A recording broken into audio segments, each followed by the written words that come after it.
welcome to this special session by Professor Dr. Shantharam Shetty sir. एक बार सारे लोग खड़े होकर उनके लिए जोर से ताली बजा दो.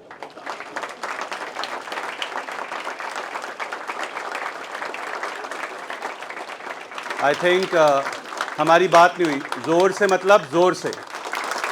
What is the best gift that a father can give to his daughter?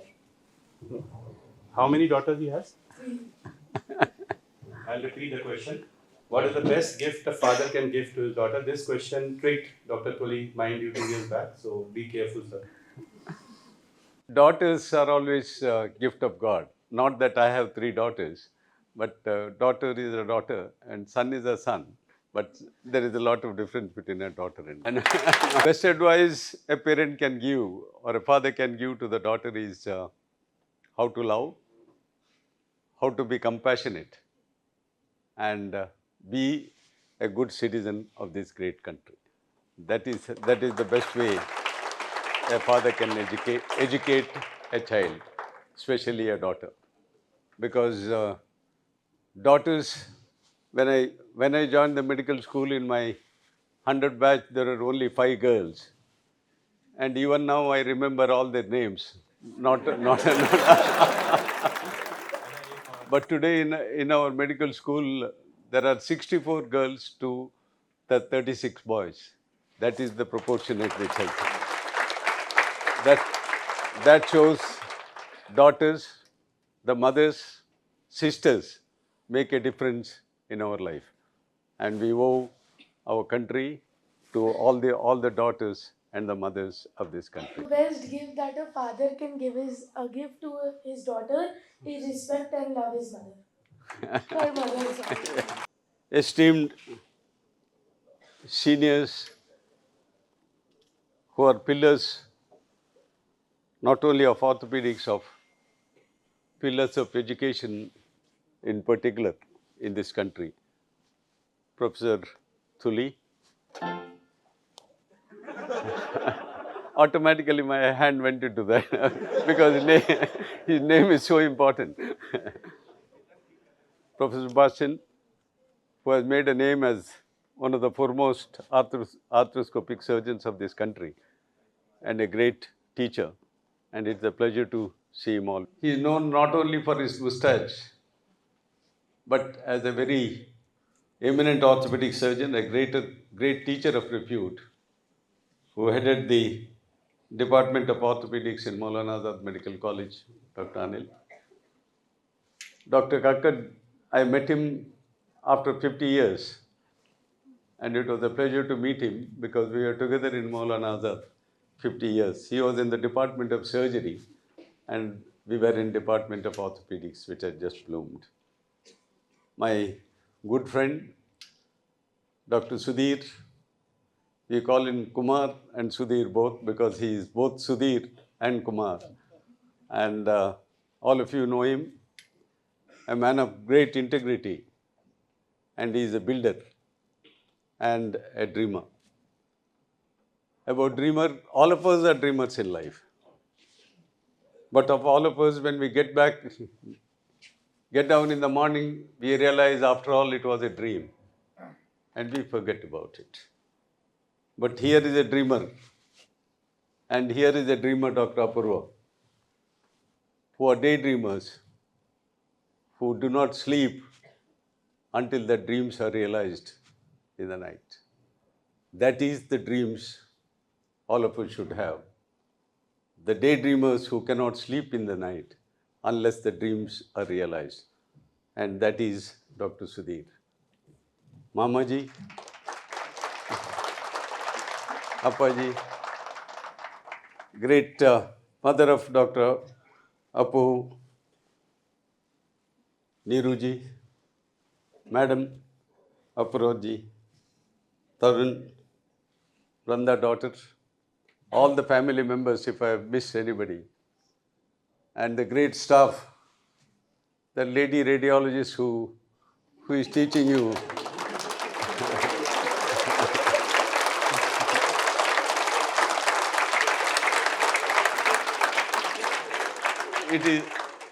It is amazing a lady radiologist can really teach for 16 hours a day on all subjects. To tell you the fact, when we did our post-graduation and after MBBS, those who joined radiology were the last in the list. And medicine was first in the list, which continues to be so. Orthopedics was in between. But today radiology is number one. And that is because of people like her. So because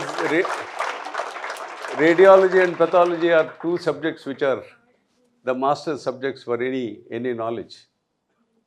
And we really congratulate her for the great work and all the members of the staff and the teamwork. And the teamwork, I was amazed. I was amazed at the teamwork Dr. Apurva has built. I call him lovingly as Apu and not Apurva, because it is amazing that anybody at ease.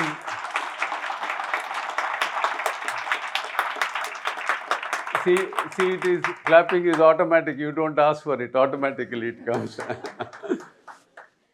He has built an institution with his dreams, with his might, because of sincerity of purpose. If you are sincere in your purpose, you always attain your goal. He asked me, what should I speak to the students, 1,200, who have come from different parts of the country, and all of you are MBBS graduates who want to be specialists, and perhaps day after the. Perhaps many of you may not know, in our country there are only 14.5% who are graduates, leave alone the MBBS.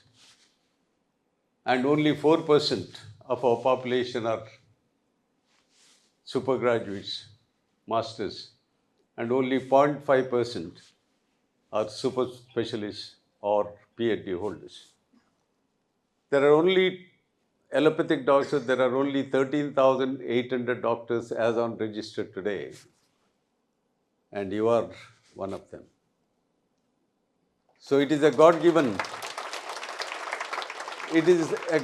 gift to you that you belong to this profession, and it is time you thank God every day for making you a doctor.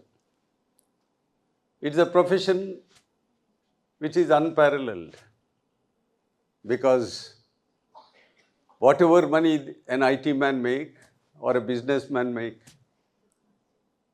what you do to relieve a pain of a patient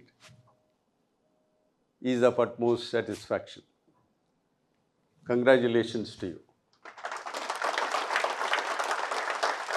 I congratulate you on 3 counts. Number 1, having taken up the medical profession. Number 2, you have a dream to pursue your post-graduation, and you have chosen the correct institution. I am always proud of having passed my MBBS in a particular medical college or a post-graduation in a particular medical college. And you will always remember conceptual, because they have trained you to be what you are.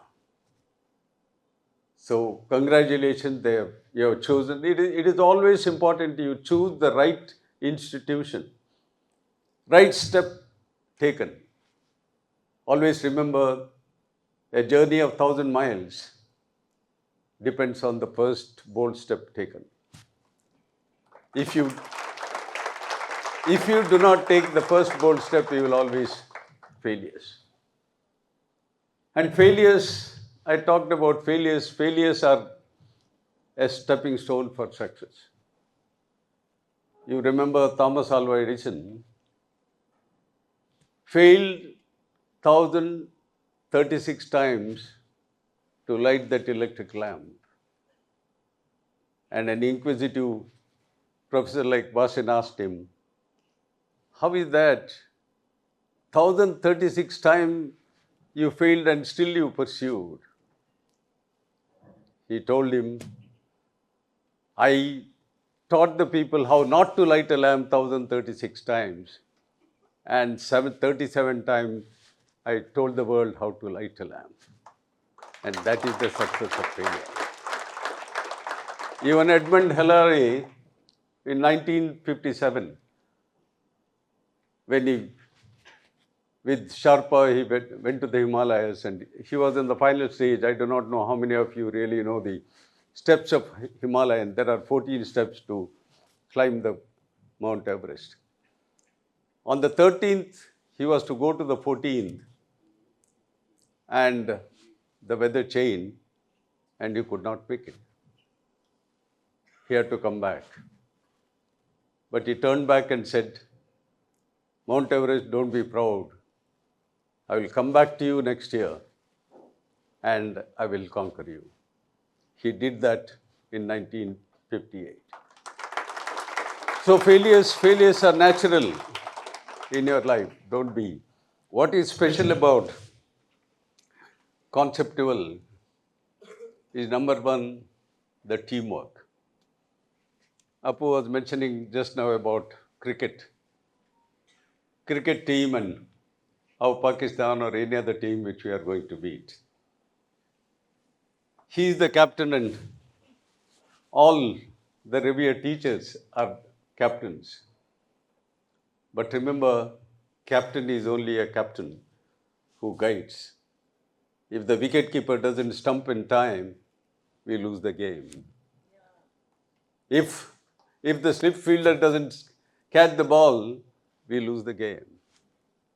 And if the fast bowler bowls too many rash balls, we lose the game. If the bowler in the boundary line misses a catch or doesn't stop a boundary, we lose the game.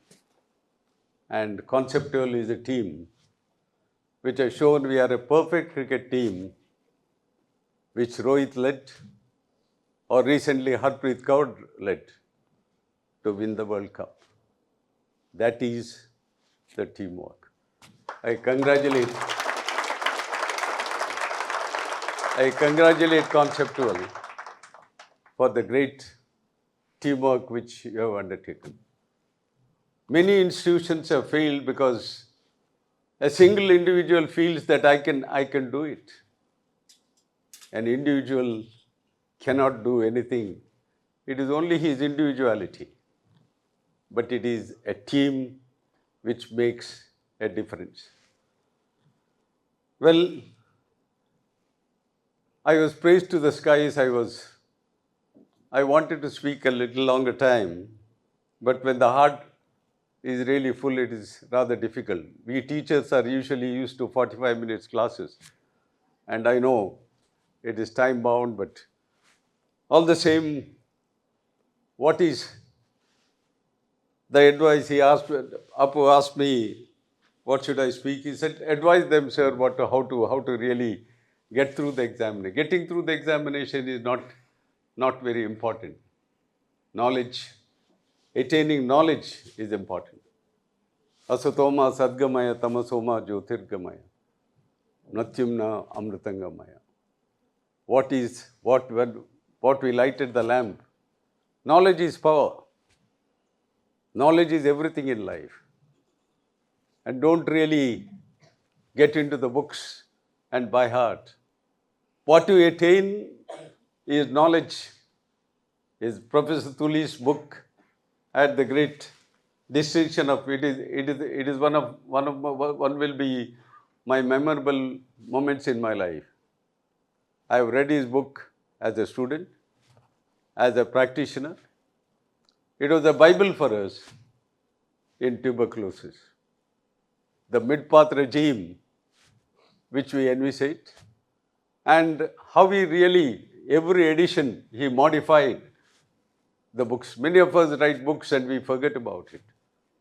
But here is a man who has pursued his ambition and told the world how to diagnose tuberculosis, how to treat tuberculosis, and what is the importance of treating tuberculosis, especially in a developing country like you. We owe Professor Tuli a gratitude, and may God bless you with longer life. Coming advice, Apu said you advise them. Advice is always like castor oil. It is always easy to prescribe, but very difficult to take it in. I will tell you a small story of advice. You know Desmond Tutu. I do not know how many of you know Desmond Tutu. Anyone know Desmond Tutu? He was the Archbishop of South Africa. He used to go around the world teaching people and advising people. And he landed up in Chicago one fine evening, and he went to the hotel, and she asked the receptionist, where is the famous town hall here, young lady? She said, it is just 100 meters away from here, and you need not have a cab to go there or a car to go there. You can walk. I will walk. My function is at 6 o'clock. I will walk. It is just 100 meters. Turn to the right, turn to the left, you see the mammoth building. A large robe with a red shawl. He walked to the main street. He turned to the left and to the right, and he lost the way. There were two boys who were playing there, and he asked the boy, hey, I lost the way. I have to just go to the town hall, and there is just 5 minutes more. Can you reach me? Oh, what, father? It is just you turn, instead of turning to the left, you turn to the right, you turn to the left again, you see the mammoth building. But there was a very inquisitive boy like Apu. He asked him, Father, what are you going to do in the town hall?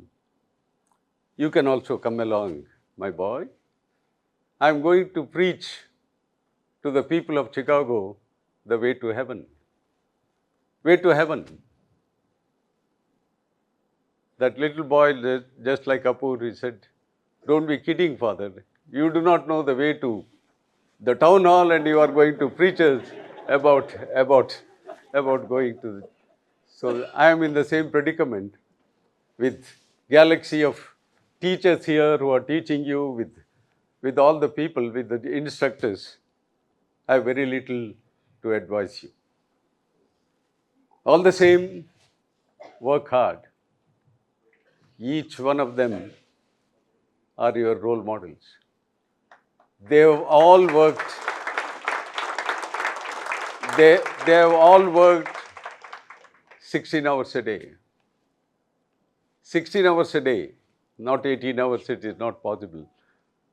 And they always were on time. Be time conscious. Ask each one of them. I was asking Dr. Kakkad, he used to remind us, at 9 o'clock sharp, the OP starts at the Irwin Hospital. It was called Irwin Hospital those days. And everyone from the top to the bottom used to be there at 9. Time and tide waits for none. Be time conscious. Plan your day right from the day one. All of you are ambitious to get a seat. You will, with the conceptual, you will get a seat, but you must work for that and plan. Without action, without plan, is a futility. Plan without action is a disaster. Only if you can plan and execute the plan perfectly, you will be successful. That is what is very important. And at this juncture, plan what you want to be. As I told you, all of us planned to be orthopedic surgeons or whatever we are. And now itself you plan what you want to be.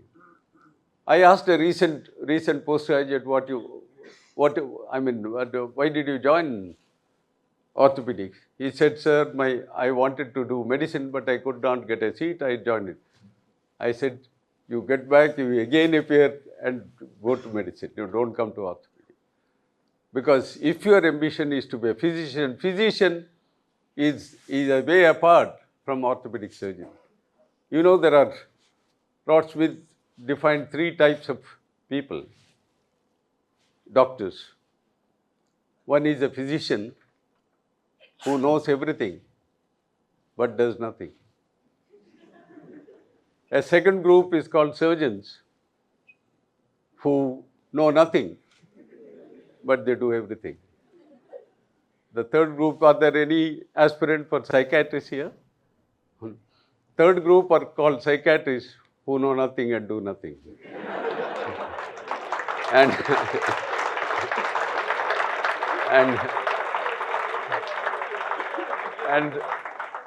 and at another, there is fourth group now, the pathologists, who know something of nothing and report only after 7 days and take a clinician's opinion. That is what you want to be. So whatever you want to be ambitious. Finally, dear aspirants for the post-graduation, again congratulating, thank God, number one. Thank your parents, especially the mothers. Many of you may not know what sacrifices they have done, leave alone the bank loan and other things, but what sacrifices they have done. Many of you may not know how many times your mother has gone to the temple when you are appearing for your examination. And thank your mother, and